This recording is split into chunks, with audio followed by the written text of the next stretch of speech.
What's the last few days, like 48 hours, been like for you personally, first of all? Enjoyable. I think people will get to know me. Even the most dire of circumstances I tend to find enjoyable, because I try and get a positive spin on most things. But it's been okay.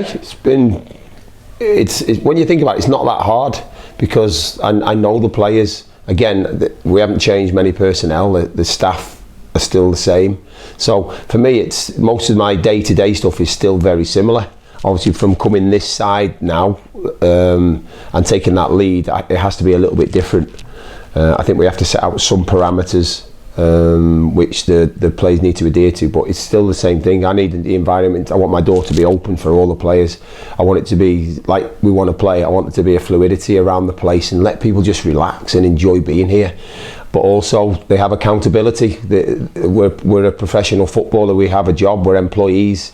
But while we're doing it, let's enjoy it. Let's enjoy what we're doing, and let's just see where it takes us for this little mini season of 12 games. What's the first task at hand? What's the first on your to-do list? Is there anything that you feel needs addressing immediately? I just want us. It's hard. We want to get back to what we've done consistently over the season, what's got us to this position. We've been very close in the last few games, and we have been unfortunate with points, but that's how life is. We can't win every game. We need to just make sure our performance is a bit more consistent, and we just try and just eradicate those individual mistakes. If we can do that, then we're going to be in a chance for each game we play, and we'll see on a game-to-game basis whether we can get that performance level back up again and see what kind of a points tally we come from that. Club obviously announced that you're going to be ably assisted by Neil Cutler and Jon Ward. Never mind. Describe your working relationship as the three wise men. Straining, really, very straining. I find myself having to pick them up every day. The chins, the chins are always on the floor. They're absolute pessimists, and banter's absolutely disgraceful. No, it's really good. It's a pleasure to come in here. It's great. We bounce off each other. We do have a little banter trophy. It's a little teddy bear. We put it above Jon Ward's station just to keep him going, because he's an elderly statesman now. So we're just trying to keep him alive, really. Myself and Cuts are fine. We can sacrifice ourselves for that. But no, it's a joy to be with. People are the same mentality as me, and work ethic, enthusiasm, passion, desire, all these things that I take as normal, and so does Neil and Jon. We have to accept the fact that society's changed from that. Communication is very difficult for young kids these days, because everything's done on social media, everything's done by fun. When I was a kid, we used to walk half a mile to knock on your friend's door to play, because he was the only person who had a ball. So there's no point in us saying to kids, oh, you don't know how lucky you are, and you can't be like that anymore. We have to just nurture them and just show them, give them a comparison to what life could be like if they weren't in this great position as a professional footballer. Mm-hmm. Obviously the players have been in Monday and Tuesday training. How have they responded to the change? Good. A little bit subdued yesterday, because again, I said to him, the amount of changes you've had over the season is a testament and a credit to how you've coped and how you've maintained your performance levels. We're asking you to do it again.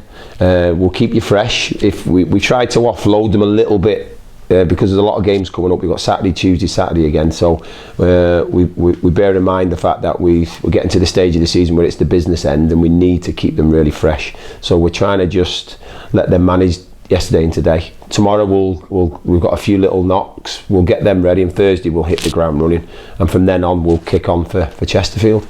12 games left. How much of a collective effort do we need now between now and the end of the season? Yeah, paramount. We need. We say we had a meeting yesterday, and I made sure Mandy came in on it, the chef, and Tom, the kit man.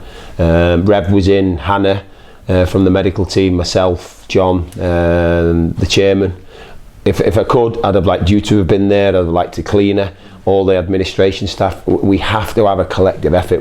It's not going to go to plan. There will be mistakes made from myself as well, but those mistakes will be made trying to do the right things. And I think if we can all go off that basis, and if we can keep to that ethos, then we'll just see as a collective the energy that we can produce from that.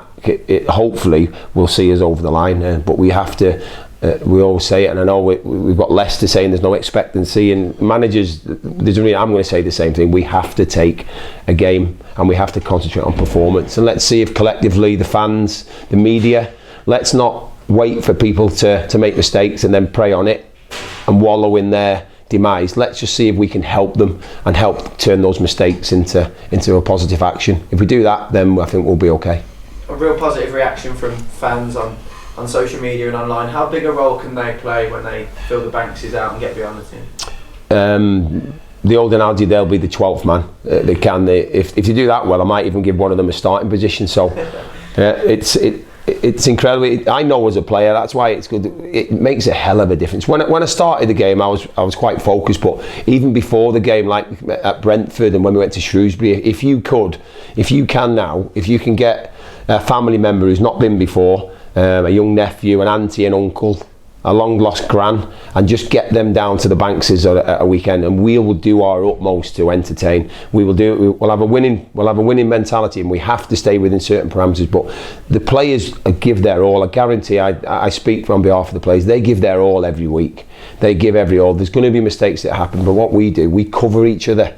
So we need the fans to cover our backs as well. Let's just make it a positive atmosphere, and let's just see if that can create something special this year. Looking forward to Saturday. Final question from me. Chesterfield was your last game in charge when you came in with Cuts and Wardy last time. Chesterfield this time around, you know all there is to know about them. Yeah. Don't need to do any work on. No scouting, no reports. We know them all really well. But again, they've had a few changes. We're really big, and we spoke about it, myself and Neil and Jon. It is massively important we concentrate on us. We are going to look at them, we're going to make sure we do our homework, but I think we need to get back to having some momentum and fluidity to our play.